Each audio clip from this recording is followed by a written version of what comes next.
Let me first introduce the judicial branch, the executive branch, and the legislative branch. The Founding Fathers wrote the Constitution so no one in government can say mine, mine, mine.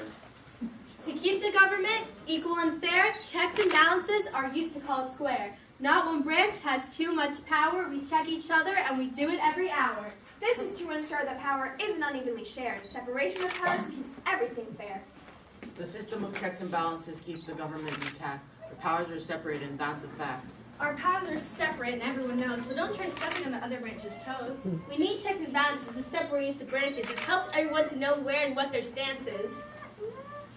The government sets up powers as forms of balances and checks, so no branch becomes too powerful like the king of the dinos, the Tyrannosaurus Rex. 3 different branches, executive, legislative, and judicial. There can only be one who's more important, so let's make it official. We're here to tell you why legislative is the best, so get pretty comfortable. We'll get this off our chests. The legislative branch makes the laws that frame the Constitution. It's the power of Congress that approves the best solution. There's so many rules that Congress can do, like regulate commerce and take taxes from you. We can borrow money on U.S. credit. If you want to declare war without us, you can just forget. Rapping at 1,000,000 miles per hour, and we have even more legislative power. The legislative grip is firm, and we've been doing it forever with unlimited terms.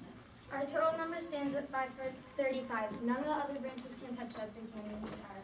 Congress can grant people citizenships, while you all lay on your couch eating chips. Amendment to the Constitution, yeah, we do that too. With all this power given, is there nothing we can't do? We determine national funding and provide for the common defense. Congress is the strongest. Now, doesn't that make sense? Yeah. The legislative branch is truly the best. Without knowing all our powers, you would have never guessed.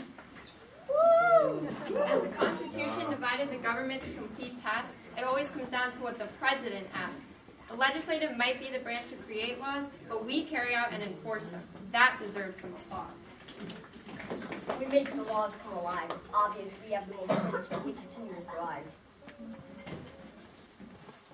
The president's the country's federal government too, and we're at a state of so much to do.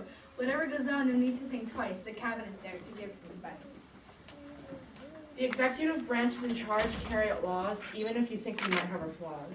The president is the commander-in-chief, while the other branches relax and say, good grief. We're responsible, and the safety of our country is in our hands. We protect people across all American lands. Not only do we impact civilians, but we make treaties with other countries that save the lives of millions. You can't forget that we pardon people convicted of federal offense. We can grant them all freedom if it truly makes sense. And plus we have an executive order. We can use this to help with any crazy business order. Clearly, executive's the strongest branch on the tree.